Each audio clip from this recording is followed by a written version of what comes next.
I have noticed something strange.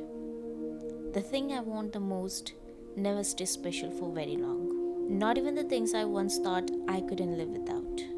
At first, I thought I was becoming ungrateful. Maybe I was chasing too much. Maybe I was never satisfied. Or maybe the problem was me. But the more I paid attention, the stranger it became. Because the same thing kept happening.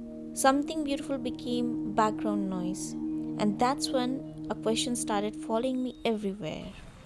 If beauty is supposed to make us feel alive, why do we stop seeing it?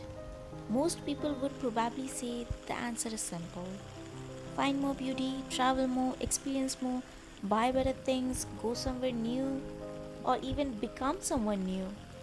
But what if that's not the answer? What if beauty isn't disappearing at all? What if we are the ones leaving it? So I started paying attention, not to the extraordinary things, but to the things that quietly stopped me. A fruit hanging from the tree, sunlight slipping through the leaves, the feeling in the air before a storm. And the more I noticed them, the more questions appeared. If beauty isn't hiding inside extraordinary things, then where exactly is it?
The storm didn't answer my question, but it changed it.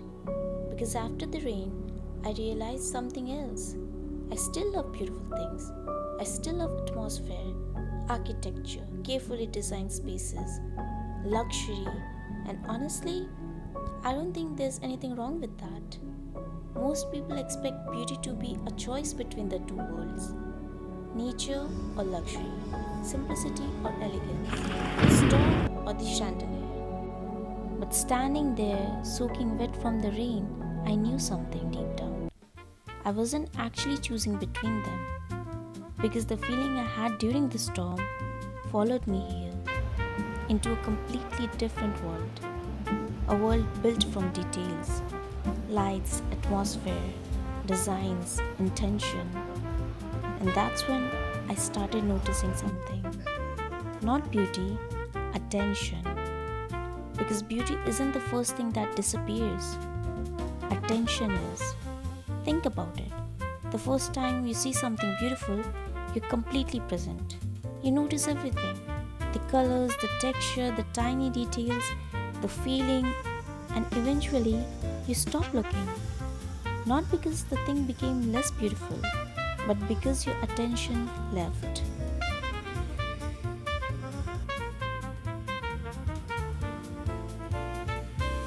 And maybe that's why so many people spend their lives chasing new experiences, not because they need something new, because they miss the feeling of noticing, the feeling of being fully awake inside a moment.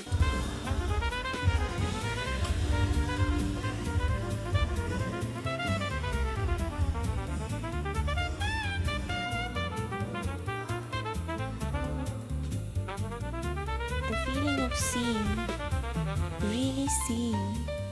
I started noticing it everywhere around me. The way lights reflected across the room, the way people spoke when they were relaxed, the way a carefully prepared drink feels different from a rushed one, the way a room can tell a story without saying a single word. And that's why the same room can feel magical to one person and completely ordinary to another. That's why someone can stand in front of a mountain and feel nothing, while other person can spend 10 minutes staring at a single fruit. The difference isn't beauty, the difference is attention.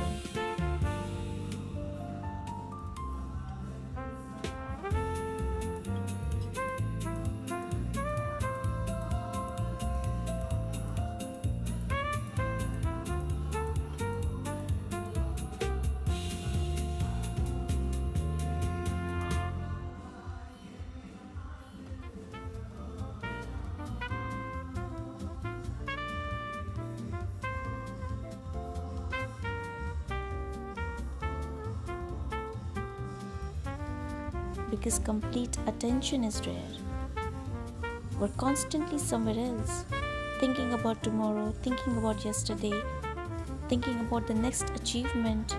Meanwhile, life keeps happening right in front of us, quietly, patiently, waiting to be noticed.